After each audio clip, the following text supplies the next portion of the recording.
Allah subhanahu wa ta'ala says Allah subhanahu swears by, he swears by the dawn, and then he swears by these 10 nights, and then Allah subhanahu wa goes on to say Allah subhanahu swears by particularly the day of sacrifice, the 10th of as well as which is the odd day which is, and Allah subhanahu swears by the last part of the night. According to some of the scholars, these 10 refer to the last 10 nights of Ramadan, and that is a weak opinion, or a minor opinion, I should say. Another group of scholars, they say that these 10 refer to the 10 of but the days of the best 10 days of the year are the 10 days of the best 10 nights of the year are the last 10 nights of Ramadan. So again, this is a way of reconciling the virtues of the last 10 nights of Ramadan as the best nights of the year, whereas when we talk about the best 10 days of the year, they are the first 10 days of D, and some scholars say actually the 10 days Arafah are superior to the last 10 of Ramadan, both the day and the night. So pay attention to that. A group of scholars said once again that the 10 of are superior to the 10 of Ramadan, the last 10 of Ramadan, both their days and their nights. So what you can derive from that, of course, is that this is a special season that Allah subhanahu wa ta'ala is mentioning to us. And the scholars talk about the way that Allah situates it in these verses, that Allah subhanahu wa ta'ala is speaking about the most blessed times of the day, the most blessed times of the year, and the most blessed times of the night, so that we can pay attention to these lost opportunities. The best time of the day is the Prophet Sallallahu Alaihi Wasallam teaches us in multiple narrations that the best sunnah is the two before, they're better than the world and everything in it. The Prophet Sallallahu Alaihi Wasallam said just to pray those two before he would not lose the sunnah of even when he was traveling, Sallallahu Wasallam. And then if a person wakes up and they pray their on time, and especially with a good paying attention to Allah subhanahu wa ta'ala, paying attention to the recitation, the witnessed recitation, that the angels come and witness that recitation at the time of the angels of the day, and the angels of the night listening to the long recitation of if a person starts off their day with that act of worship, then the rest of the day is going to be blessed. Okay, so if you start off right, the rest of it is going to be right. And then the Prophet Wasallam taught us, Allah has blessed my in its early hours, that if a person worships Allah subhanahu wa in the early hours, and if a person gets to work in the early hours, they will find barakah, they will find blessing in everything that they do early on. So as an of Muhammad Sallallahu Alaihi Wasallam, we are morning people, okay, not morning with a U, morning as in the as in the early part of the day, that is the best time of the day. And notice that there is a virtue in starting off the day that well, and that it casts blessing on the entirety of the day, is the last month of the year, and we go into the first month of Muharram, and it casts the goodness of everything that you could have gained of that year to the next year. So Allah emphasizes the blessed part of the day being and then Allah subhanahu emphasizes the best 10 days of the year, that if a person makes the most of these 10 days, that it will bring back everything good that was done for the previous year, and it will cast the blessing of the year to come as well. And Allah subhanahu mentioned the best time of those 10 days, which is the 10th of being the day of the sacrifice, and then of course the best day of the 10 days, the best day of the year, which is the day of Allah swears by it, and then Allah subhanahu swears by the night as it is departing. If a person misses the entire night in prayer, if they're not able to wake up except for a few moments, if they are not able to remember Allah subhanahu wa ta'ala except for a few moments, let it be in those precious minutes. Before that is the time where those who prayed all night, or those who prayed for a significant portion of the night, seek forgiveness from Allah subhanahu wa ta'ala for any shortcomings that they had in their prayer.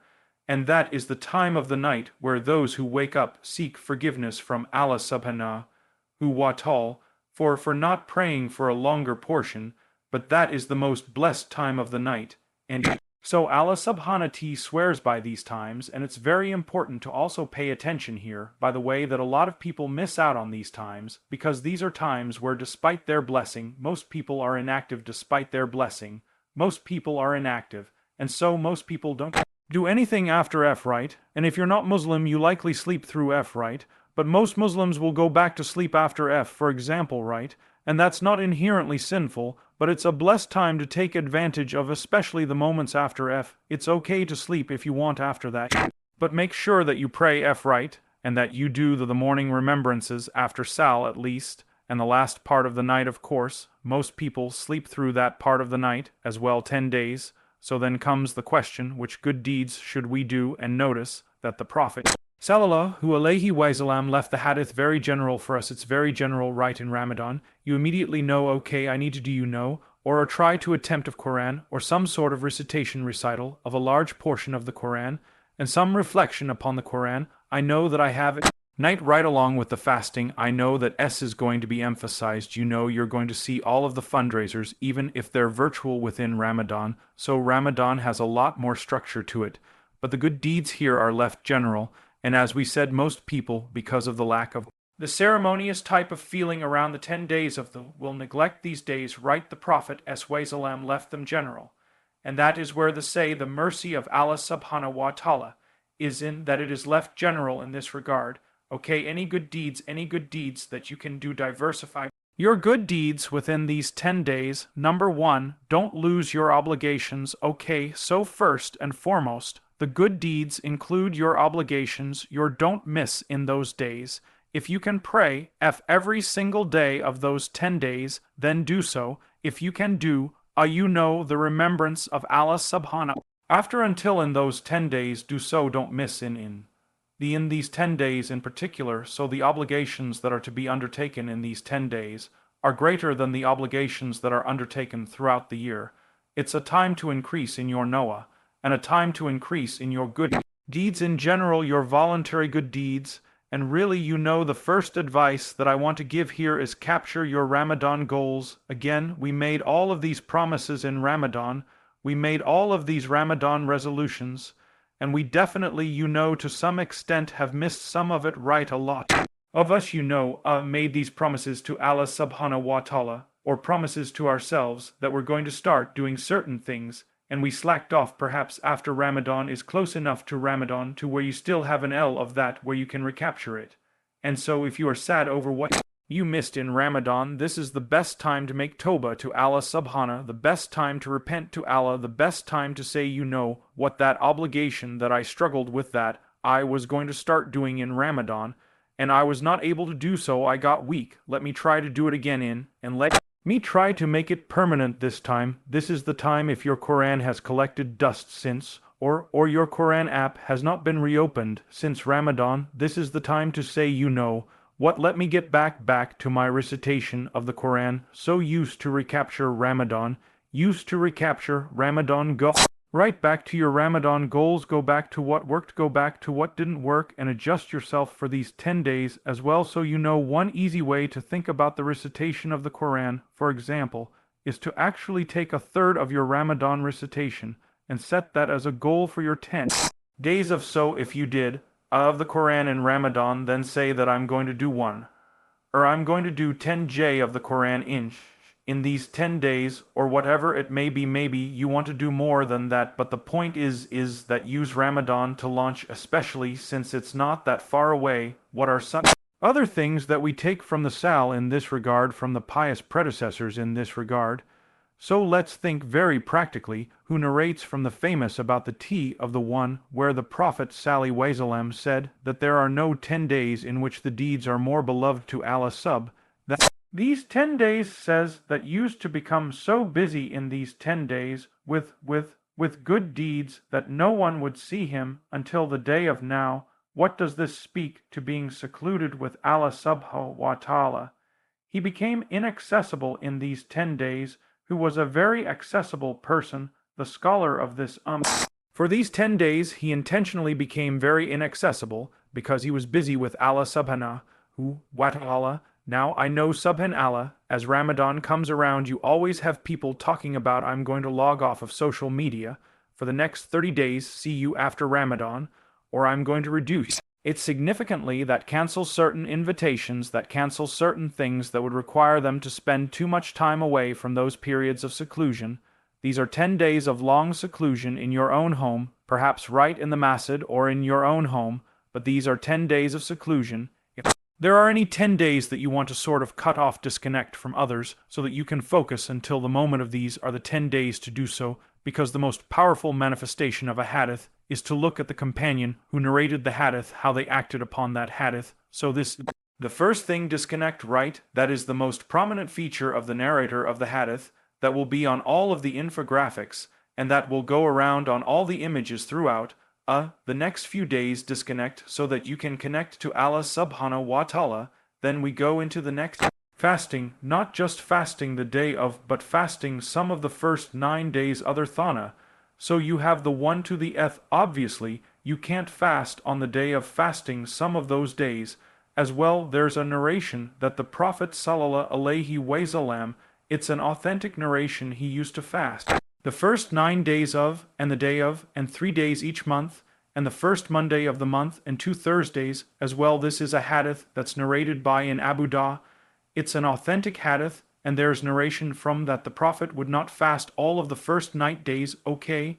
And reconciliation of that is that the Prophet sallallahu alaihi wasallam did not fast all of the first 10 days, but he fasted a significant portion of them. So how can you approach that combine the intentions of Monday and Thursday, for example, okay?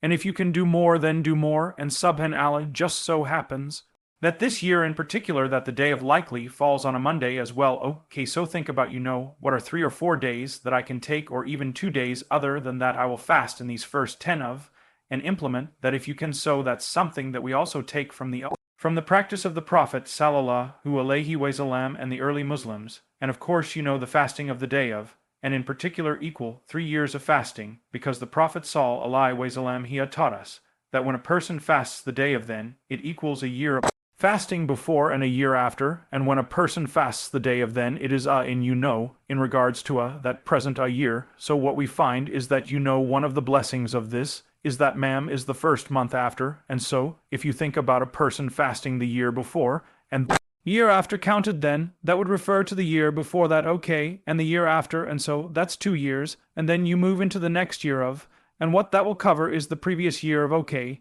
So if you're in 1444 and you fast, then you have the reward of 1443, and you have the reward of 1445. And then if you move into 1445, which is the first month of the year, and you fast, and the Prophet Salam said that expiates the sins of the previous year, and that takes care of 1444 as well. So it spans 3 years of fasting within those 2 days. And for those sisters in particular, brothers that might be ill, that cannot fast that day for any reason whatsoever, alaihi wasallam said whoever misses a good deed that they would have normally done due to an illness, or due to some sort of travel, which of course means anything that is out of their hands, Allah subhanahu wa ta'ala will write it down for them as if they performed it in full. So, if you can't fast that day, and you would have fasted that day, then take comfort in knowing that Allah subhanahu has written down that day for you, and instead use the day in dua, and use the day in still doing the other forms of honoring that day. So fasting is something that is legislated throughout the first 9 days of now. As for the forms of, in one narration, which is also the Prophet sallallahu alaihi wasallam said, there are no days in which good deeds are greater. There is no days in which good deeds are greater or more beloved to Allah subhanahu wa ta'ala. From these 10 days of, so the Prophet sallallahu alaihi wasallam says, so increase within these 10 days of, and saying alhamdulillah and subhan Allah. Now the Prophet Wasam here is stressing quantity. Of course quality is important, but the Prophet sallallahu alaihi wasallam here is stressing quantity in the sense of keep yourself engaged with these forms of. You can't do that if you're engaged too much with other people, and so take the advice of Abbas and carve out some personal time for yourself. And even if you're around people lots of, and the AR that are familiar to us, when you're walking between places, when we talk about the last 10 nights of Ramadan, we always tell people that even when you're getting up to go get or to do something else, keep yourself in a state of when I have my I always tell them, look, the lines are long for the bathrooms in, okay, even when you're standing in line, keep yourself in don't just take a break, say, all right, let me go ahead, and just start having a conversation. No, those are precious hours. Keep yourself engaged and busy in, and subhan Allah.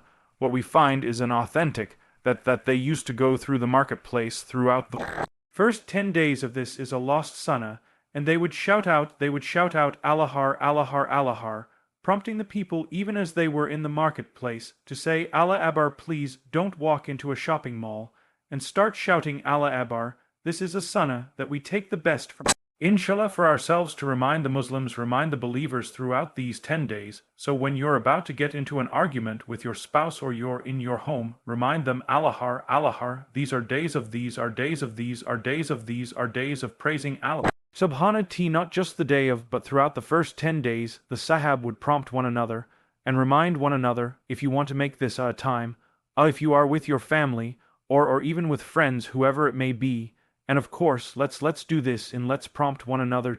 Remember Allah subhanahu wa ta'ala and imagine, and so the Sahaba were prompting one another within these first 10 days, and subhanallah, we find that this was the gift that Ibrahim alayhi taught our Prophet sallallahu alayhi wasallam for our when met since we're commemorating both of them in these days when Muhammad sallallahu alayhi wasallam met Ibn and I said to him, Muhammad, give my to your sent to us Allah. He sent salam to us, and he said, and tell them that Jannah has this vast plain, and pure soil, and sweet water. So Jannah is a beautiful plain, leveled land, its soil is pure, its water is sweet, and you grow plants in that soil, by saying, what subhanallah alhamdulillah, every time you say that your land in Jannah is increasing in real estate, and in value, because the trees are popping up in Jannah for you, every time you say subhanallah alhamdulillah, that's in normal times. What about then, in the best 10 days of the year, where they are days of barakah, days where deeds are multiplied, so keep yourself busy, subhan, Allah alhamdulillah subhan, Allah alhamdulillah abar. Look, the simplest way that I can give you is take a number for each one of those, and of course the things that are done on regular days, so for example 100 times each one of these forms of right. If you can do 100, do 100.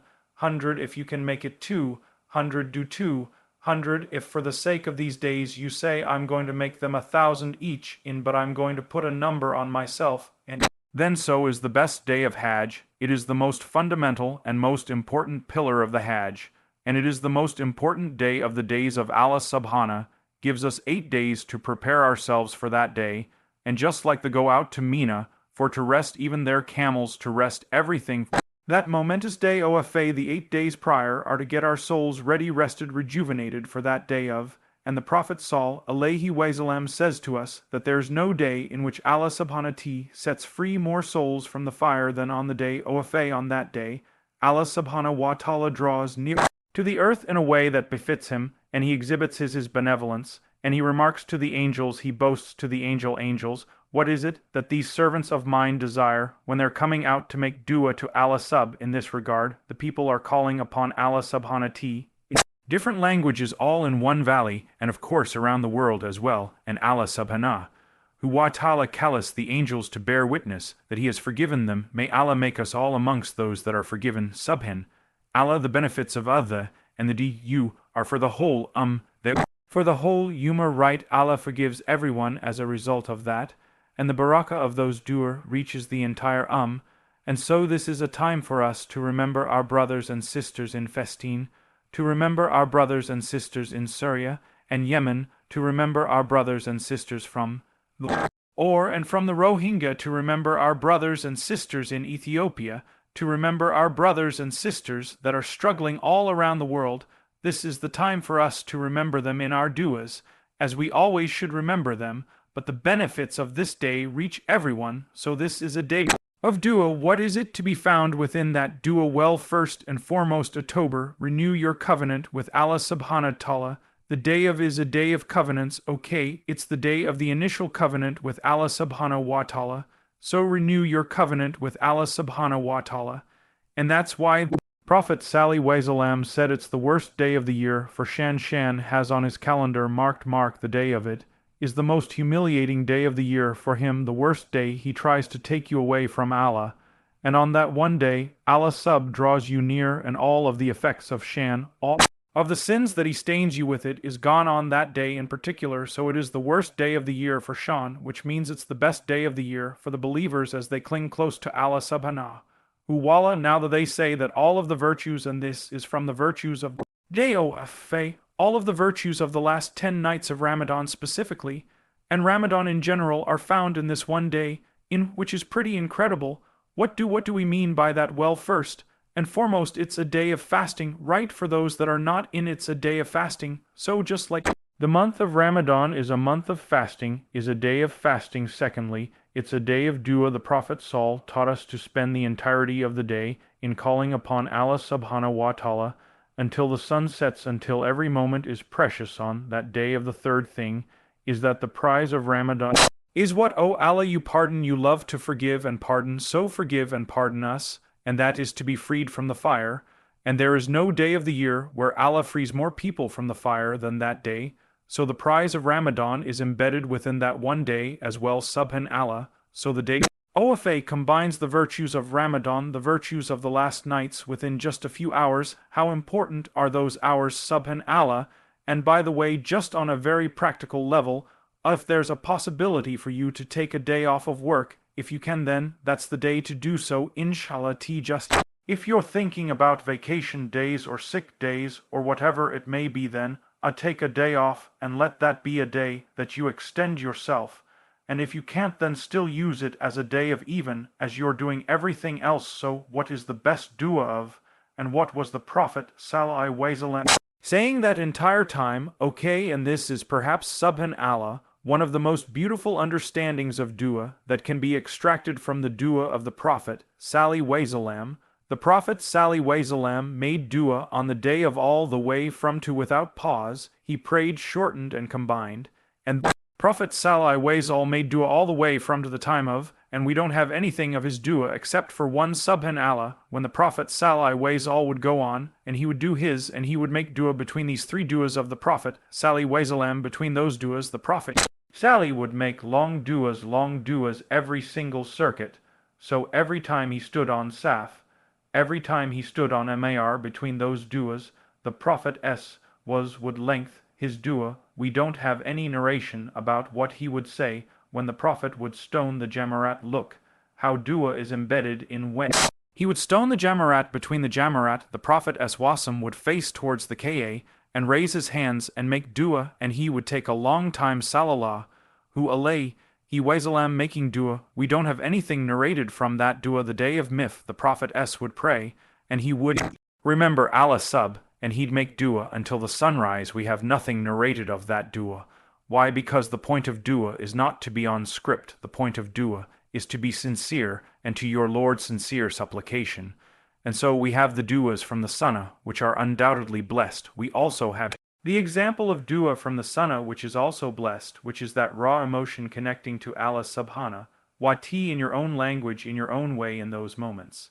And so what do we have from the Prophet sallallahu alaihi wasallam about the day of the best dua? One narration, the Prophet Wasam said just, and another narration, the more famous one, Prophet sallallahu alaihi wasallam said, the best of what I and the prophets have said on this day. So when Mam stood before Allah on this day, when I am a lamb stood before Allah on this day, when Muhammad Salam stood before Allah on this day, what did they say? None has the right to be worshipped. Allah, He alone, who has no partners. To Him belongs the dominion of the heavens and the earth and all praise, and He has power over all things. Now, I want you for a moment to just stay with me about how beautiful this dua is, and this is something that I want us to try for this year in particular, and hopefully it can become a practice that we take on beyond. There's an authentic narration where the Prophet Sally was said, whoever says this dua on a normal day 100 times, 100 times, whoever says this 100 times in one day, the Prophet sallallahu alaihi wasallam said the reward of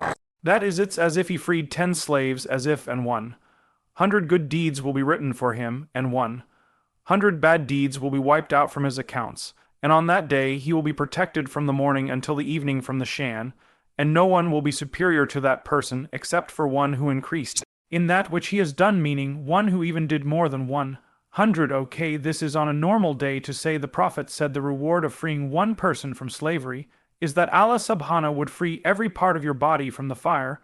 What then of the reward of freeing 10 people from slavery?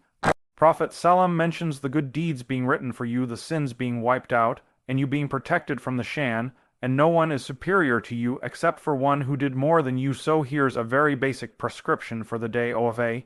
If this is on a normal day to say this 100 times, that on the day of a make sure you say this dua at least 100 times, and the barakah only Allah knows how much mercy, how much blessing will be written for you as a result of it, for that's the best that you could say on the day of. Then make sure that you say it at least 100 times on that day. May Allah Subhanahu wa ta'ala allow us to attain that reward, and so much more beyond what we can comprehend. Allah. Then comes the day of, and this is a very important part. Don't tune me out yet, because a lot of us don't see as and the of is specifically a day of worship, and it is the second best day of the 10 days. So when we talk about it comes after Ramadan is actually part of the 10 days, there's a big difference between the two in that regard. Right, like this is significant because is usually a day that's marked by heedlessness, right? It's usually a day where people kind of forget themselves, in this situation is a day of. So what is the of? What is the I of? The of the sacrifice. Well, first and foremost, obviously, the sacrifice itself is a very important, and that's why Allah He put sacrifice next to say that verily my prayer and my sacrifice in the general sense, no doubt, but here sacrifice in the specific sense, my life and my death are all for Allah subhanahu wa ta'ala, and people used to sacrifice in the name of their idols, and Allah subhanahu wa ta'ala made it so that it is purely for Allah subhanahu wa ta'ala. The sacrifice is purely for Allah subhanahu wa ta'ala, and what is it called? Right, you come close to Allah, you draw near to Allah subhanahu wa ta'ala. Think about the person clinging on to the cloth of the car, right? You're drawing near to Allah subhanahu wa ta'ala with the sacrifice, and it is a time where you have a very specific specific with a very special reward. And said that the Prophet lived in Medina for 10 years, and every one of those years he sacrificed Wasalam, so he didn't miss it. And the of that sacrifice is first and foremost what the Prophet ﷺ said, and when the 10 days enter and one of you wants to offer a sacrifice, the Prophet ﷺ said, do not let anyone remove anything from their hair or from their skin in that time period. And so the intention of offering the sacrifice is in the beginning of, and it extends all the way until the, and so the one who is offering a sacrifice should avoid removing from their hair or from their nails. And this is the sunnah of the Prophet sallallahu alaihi wasallam. He said this makes one resemble the person that is in and so says it's like a person who is in, and that every part of their body is freed from the hellfire, every part of their body is freed from the fire, as a result of abstaining from cutting from their nails and cutting from their hair until the sacrifice is offered. So keep that in mind, because I know obviously that many of us, when the time of when comes, if your sacrifice has not yet been done, then a person removes from their hair and removes from their nails, and that's any part of their hair, by the way, their hair, their beard, their body hair, their mustache, their nails, whatever it may be, and that would be contradicting what the guidance of the Prophet sallallahu alaihi wasallam is in this regard when a person wants to offer the sacrifice.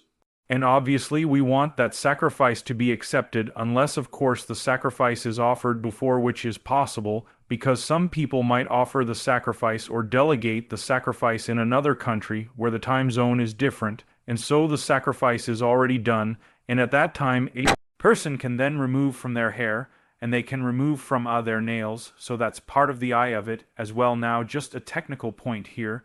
The ruling applies to the one who is offering the sacrifice, not the delegated person. Okay, so most of us will delegate someone else to offer the sacrifice on our behalf. The ruling is to the one who is offering the sacrifice, not the one who is physically delegated to do so. And the ruling applies only to the one who is offering the sacrifice on behalf of their family. So let's say, for example, that I'm offering the sacrifice on behalf of my spouse and on my children, then that ruling does not apply to my spouse and my children, nor does it apply to the person that I've delegated to offer the sacrifice. Rather, it just applies to me, and this would be the same, by the way, for men or for women, so that's part of the as well of the sacrifice of is of course a time where following the sunnah is in, and of itself a blessing. It's a time of right. You want to give charity from your sacrifice. And of course in the situation of most of us, the entirety of the sacrifice goes towards S, and that's something that's blessed. Right, that a person you know offers their sacrifice, especially in one of the distressed countries where some people don't eat any proper food until the day of Subhan Allah. It's their day where they have a chance to actually eat properly, and so that's one of the blessings as well, and the Prophet ways all marked the day of whether it was or with his, so it's a day of S. So make sure that you are plentiful in giving charity on the day of as well. Now the last thing that I will say in this regard, which is very, very important, is the connection with family as a form of worship. Here's the problem: a lot of us think about the time that we spend with family as taking a break from our worship, whereas it's the greatest that you could do in terms of worship. Subhan Allah on that day is connecting with the ties of the womb, and does not just refer to your immediate family, though that is who is immediately implied, okay, and included, so your parents if they're alive. If they're not alive, maybe you give on their behalf, you call their friends, you call their relatives. That's one of that the Prophet taught us to maintain the ties with the loved ones of our deceased loved ones, right? So you call who would your parents typically have called if they were alive, if they were still with you. This you call them instead, and say, I know that my mother or my father used to keep up with you on the day of Eid. Send them something, greet them, whatever it may be. That's a form of as well, but with your parents who are living with your spouses, connecting, making that a time where you connect with your spouse, with siblings, with children, with your uncles, with your aunts, with even cousins and people that are extended relatives. Why? Because they are the ties of the womb. So this is a time of community and a time of family, and seeing that as, and so I mentioned this hadith because I know that many people have not heard this hadith before. It's an authentic hadith where the Prophet ﷺ said that when it comes to the ties of the womb, the ties of the womb are tied to the throne of the most merciful. The ties of the womb are tied to the throne of the most merciful. And the throne speaks, so the ties to the throne, just like the ties of the womb, they say, whoever connects me, then Allah subhanahu wa ta'ala will connect with that person, and whoever cuts me off, Allah subhanahu wa ta'ala will cut me off. Okay, this is very, very severe, but it has a great reward in it, as well, a time of reconciliation, a time to establish the ties of kinship, and to see that as to spend time with family, inshal, to reach out to your relatives, to reconnect with people, to seek forgiveness from people, to spend upon people. All of these Allah Ta'ala are forms of worship, and we should see it as such, and so that takes the mindset of the day of as a day of fun, as which it is a day of, it's a day of joy. The Prophet taught us how to have fun as as well, that we should enjoy and celebrate the mercy of Allah subhanahu wa ta'ala. Subhan Allah.